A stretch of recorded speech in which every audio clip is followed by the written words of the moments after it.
दोस्तों नमस्कार, मैं अजय पत्रकार। आप देख रहे होंगे जो चुनाव परिणाम आए हैं इसका क्या असर होगा भारतीय राजनीति में, और जो कुछ है परिणाम सामने हैं, जनता ने अपना निर्णय किया, स्वागत योग्य है।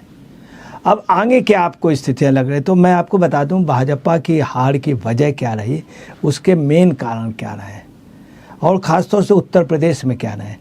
देखिए, मेन हम आपको बता दे रहे हैं, पूरे देश में इनके हार की जो मेन वजह रही, जहाँ जहाँ ये हारे हैं और कुछ सांसद इनके कम हुए हैं, आपको मैं क्लियर कर दूं, इनके 303 ही सांसद थे।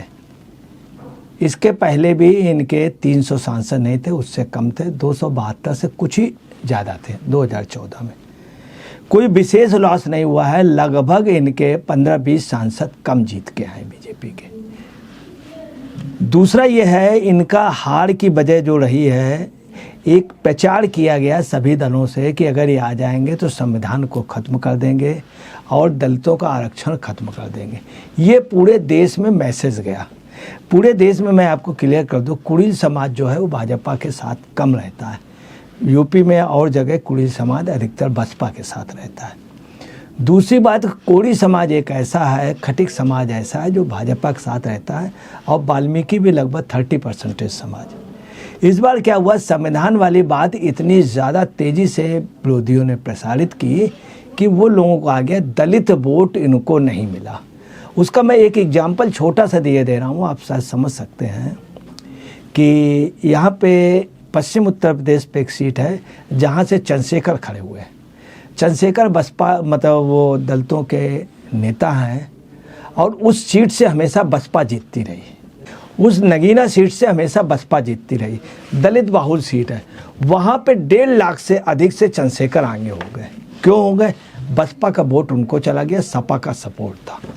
तमाम जगह दलितों का वोट क्या है, वो सपा के साथ चला गया। मैं आपको बता दूं इसके पीछे बैकग्राउंड क्या है। ऐसा हुआ 2019 में बसपा और सपा का गठबंधन हुआ। उस पर क्या हुआ, बसपा को जो सीटें हैं वो 10 मिली और सपा को 5 मिली। बसपा ने जब देखा, महसूस किया कि हमारा गरीब कार्यकर्ता है, सपा ने क्या किया कि जिस समय गठबंधन हुआ तो अपनी गाड़ियां, अपनी सुख सुविधाएं और उनको नया कुर्ता बनवा देना, नए व्यवस्थाएं दे देना, गाड़ी से बुलाना, और बसपा के कार्यकर्ताओं को बड़ा सम्मान दिया। ये खाइए, उनको घर तक छोड़ने गए, चूँकि बसपा का कार्यकर्ता बहुत गरीब और ईमानदार भी, ये भी एक सत्यता है, और भावनाओं में बह जाने वाला था। तो हुआ क्या कि सपा के लोग जब लाए और ले करके आए, उनको घर छोड़ने आए, उसके बाद रिजल्ट आया। रिजल्ट के बाद मायावती ने देख लिया कि हमारा कार्यकर्ता थोड़ा सा इनसे लाभान्वित होने लगा। अगर ये हमने ज़्यादा दिन तक समझौता किया तो नुकसान हो जाएगा पार्टी का, क्योंकि काफ़ी कार्यकर्ता कहने लगा था सपा के वो नेता बहुत अच्छे हैं, बड़ा अच्छा आवभगत किया। इसलिए मायावती ने मौका देख करके अपना बड़ा नुकसान। मगर समाजवादी पार्टी ने क्या किया, वो बदला लेने के लिए बराबर लगे रहे, और उन्होंने एक योजनाबद्ध तरीके से जो बसपा के कार्यकर्ता से उस समय मेल मिलाप हुआ था, चुपचाप मेल मिलाप करते रहे अंदर ही अंदर, और एक बड़े वेल प्लान में सपा ने ये बोर्ड जो है वो दलितों का पा लिया। उसकी मैं आपको एक प्रूफ बतला दूं कि तमाम उससे ये सपा के लोग कह रहे थे काउंटिंग से पहले कि बसपा का जो वोट है या दलित वोट हमको मिला है। एक इंटरनल रूप से भी सपा ने प्रसारित किया कि यह संविधान को कर देंगे, ख़त्म कर देंगे, और कांग्रेस ने ओपनली किया और आप पार्टी ने ओपनली किया। तो 2-3 तरफ से बातें जाने से लोगों के अंदर एक ये वजह रही। दूसरी आपको बता दें, भाजपा ओवर कॉन्फिडेंस में रही कि दूसरा उनका था कि मोदी जी आएंगे, सब मेकअप कर देंगे। मोदी जी के आने से बहुत मेकअप हुआ। अगर मोदी जी चुनाव प्रचार न करते तो इंडी गठबंधन 400 सीटों के लगभग होती। ये कटु सच है। अब आपको बता दें, इस बीच में क्या हुआ कि राजपूत वोट जो था और जाटों का हल्का मतभेद हुआ। जब योगी जी गए तो उनके सामने एक प्लान्ड वे पे राजपूतों को हुस्काया गया। प्लान्ड वे पे जाट और राजपूत का डिस्प्यूट। हम आपको बता रहे हैं, जाटों और राजपूत में कोई डिस्प्यूट नहीं है, कोई बड़ा डिस्प्यूट नहीं है। हम अब ये भी क्लियर कर दें, जाट ऐसी कम्युनिटी है जो सियासत कम जानती और निम्न स्तर की सियासत नहीं करती। उनकी बहादुरी पे कभी भी प्रश्न चिन्ह नहीं लगाया जा सकता। ये कटु सच है, जाट बहादुर थे, बहादुर हैं और बहादुर रहेंगे। राजपूत शासन करना जानता है और राजपूत भी बहादुर है। जो राजपूत है वो देश में राज्य करना और मेरुदंड है। इस देश में सबसे ज़्यादा बलिदान राजपूतों ने दिया है, इसमें कोई शक नहीं। जाटों ने भी दिया, सिखों ने भी दिया। ये जानबूझ के डिस्प्यूट किया गया, मगर इस पे कंट्रोल इन्होंने नहीं किया। तमाम लोगों ने, जैसे छत्तीसगढ़ की थी वो महारानी जूदेव, तमाम लोग लगे तो उन्होंने ये लगभग फौरी तौर पे तीसरा अग्निवीर का रहा। मैं आपको क्लियर कर दूं, इस समय दुनिया की किसी भी हुकूमत में सरकारी नौकरियां नहीं है, किसी भी हुकूमत में अब संभव ही नहीं है। अग्निवीर का इतना ज़्यादा दुष्प्रचार किया गया कि पूछिए नहीं, मगर अग्निवीर का एक प्रोसेस दिया गया, इतने लोगों की नौकरियां, पैसा नहीं लिया गया, किसी से कोई पैसा नहीं लिया गया।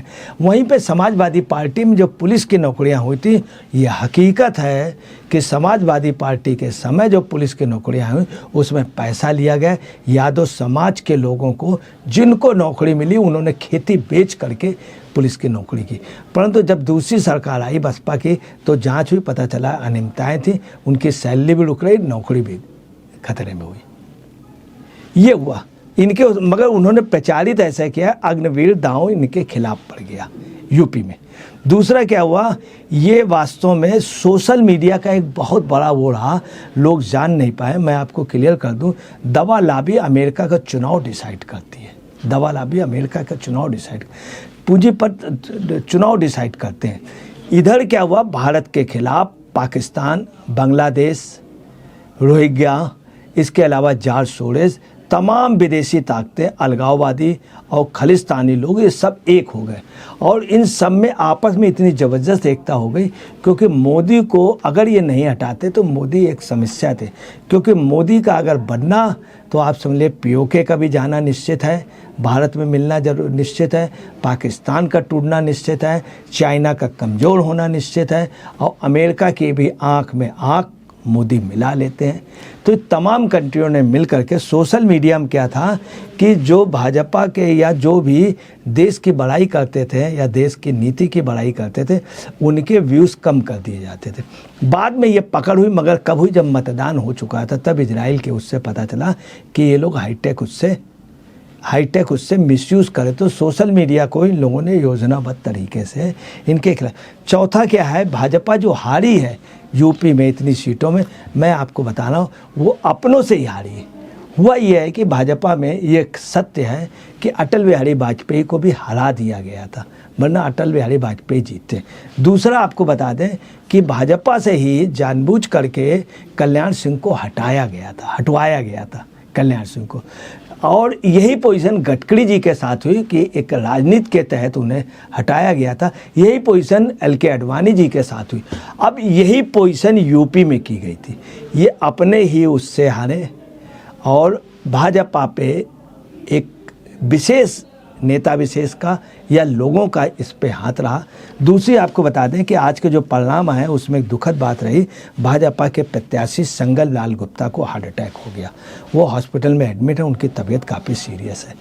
इधर आपको बतला रहे हैं कि भाजपा का सीटें जहां ये हारे हैं राजस्थान में कम हुई है, तो राजस्थान की एक वजह रही, वहाँ एक बात चली है कि आपने बाबा को बनाने के लिए कहा था और उन बाबा बालकनाथ को खूब हाईलाइट किया गया। बाबा बालकनाथ पगड़ी अगड़ी बांध करके घूमते रहे, लोगों ने जबरदस्त हाईलाइट किया बाबा बालकनाथ का, इसमें कोई शक नहीं। कुछ सीटों पे असर था, उनको नहीं बनाया, जबकि प्रचारित खूब किया, भाजपा ने भी उनको आगे किया। ये तमाम ऐसी चीज़ें नहीं कि बाबा बालकनाथ का, तो लोगों के अंदर रहा, देखो इन्होंने बाबा बालकनाथ को, ये बनाते ना बनाते, परंतु उनका जो इतना प्रचार किया, उनको जिसको बनाया उन्होंने चीफ मिनिस्टर, वो एडजस्ट नहीं कर पाए वहाँ पर, ये भी एक वजह रही। दूसरी बात, कुछ जाति विशेष का भाजपा में काफ़ी उनके कंपेन की गई कि मोदी विरोधी उनको कर दिया गया, ये भी एक वजह रही कि एक जाति विशेष के वोटों को गुमराह किया गया। दूसरा, बाबा बालकनाथ की एक वजह थी, इस कारण भी राजस्थान में कमज़ोर हुए। तीसरा, यूपी में आपको बताना है, यूपी में इसके पहले योगी जी जब इस समय गोरखपुर सीट खाली किए और मौलाना ने फूलपुर सीट खाली की, दोनों लोकसभा हार गए थे, तो कार्यकर्ताओं ने एक सबक दिया था। इधर भी आपको बताना है, ये हार इनकी जो है यूपी में, ये अंदरूनी हार है, ये अंदरूनी हार है। और आपको बताना है कि जो यूपी में है उसमें दलित वोट चला गया, यादव वोट यूनाइट था, और सारा विपक्ष का वोट एक हो गया कांग्रेस का। इसलिए क्षणिक और फौरी ये हार है, थोड़े समय की, बीजेपी इसको मेकअप कर लेगी। दोस्तों नमस्कार, मैं अजय पत्रकार।